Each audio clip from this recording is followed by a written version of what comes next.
अश्वरूढ छत्रपती शिवरायांचं शिवकालीन चित्र जे आता शिवरायांनी अश्वरूढ होऊन दानपट्टा धारण केलेलं आहे ते एका मीर मोहम्मद नावाच्या मुस्लिम चित्रकारांनी काढलं असा खूप मोठा गैरसमज लोकांमध्ये आहे.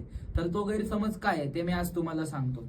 मनुची नावाचा एक अधिकारी छत्रपती शिवरायांच्या चरित्रात बऱ्याच वेळा वावरलं हे आपल्याला माहिती आहे.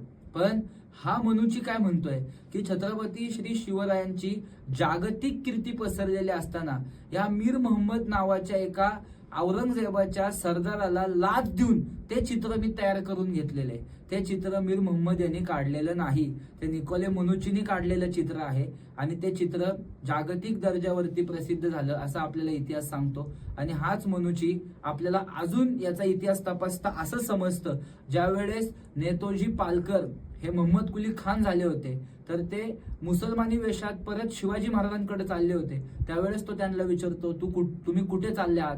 तर ते म्हणतात की शिवाजी माझा राजा आहे, मी त्याला भेटण्याकरता चाललेलो आहे. म्हणजे इतिहासामध्ये कुठली पात्र कोणाला भेटलेली आहेत आणि नक्की कुणी कोणाकडून काम करून घेतलेलं आहे आणि विषय परत त्यांचं वैचारिक अधिष्ठान जे शत्रू असतील, मित्र असतील, सहकारी असतील किंवा तटस्थ भूमिकेत असतील, सगळ्यांचं वैचारिक अधिष्ठान मात्र छत्रपती श्री शिवाजी महाराज होतं, जसं आज लाखो तरुणांचे त्याही कालखंडात होतं हे आपल्याला इतिहास सांगतो.